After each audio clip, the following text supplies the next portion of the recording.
ইউসুফ আলাইহিস সালামকে আল্লাহ সূর্য দিয়েছিলেন, হযরত দাউদ আলাইহিস সালামকে আমার আল্লাহ সূর দিয়েছিলেন, সুলাইমান আলাইহিস সালামকে রাজত্ব দিয়েছিলেন, আমার রাসূলুল্লাহকে আল্লাহ কি দিয়েছিলেন? হুজুরের রিসালাত কি, হুজুরের রিসালাত কি, হযরত মুসা কালিমুল্লাহ আল্লাহ সুবহানাহু ওয়া তাআলা আমার রাসূলুল্লাহ কথা বলবে, সাল্লাল্লাহু আলাইহি ওয়াসাল্লাম রাজত্ব পেয়েছিলেন, হুজুর রাজত্ব পেয়েছিলেন, হযরত দাউদ আলাইহিস সালামের মন করেছিল,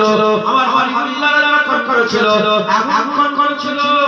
আর বড় বড় কাফেরগুলো আবু জেহেল বাদশাহ মুখিয়ে নিয়ে রাসূলুল্লাহ কোরআন তেলাওয়াত শুনছেন। এই উম্মতরা জানে শুনছিল, কিন্তু তেলাওয়াত শুনছিল, মুসলমানরা দাউদ আলাইহিস সালামের কণ্ঠ হুজুর পাক আল্লাহ কণ্ঠ দিয়েছিলেন, দুটো এক এক করে বলবে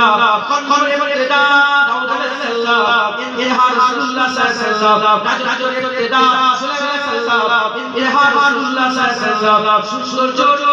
এটা রাসূলুল্লাহ সাল্লাল্লাহু আলাইহি ওয়াসাল্লাম, সূর্য এটা হযরত ইউসুফ আলাইহিস সালাম, ইহা হযরত রাসূলুল্লাহ সাল্লাল্লাহু আলাইহি ওয়াসাল্লাম। এজন্য জানতে আয়েশা সিদ্দিকা বলেছিলেন যে সামনে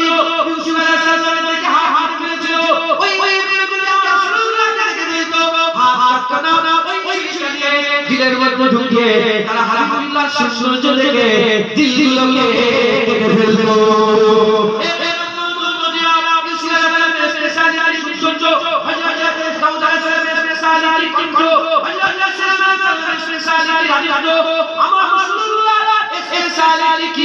খবর নিয়ে দেখে না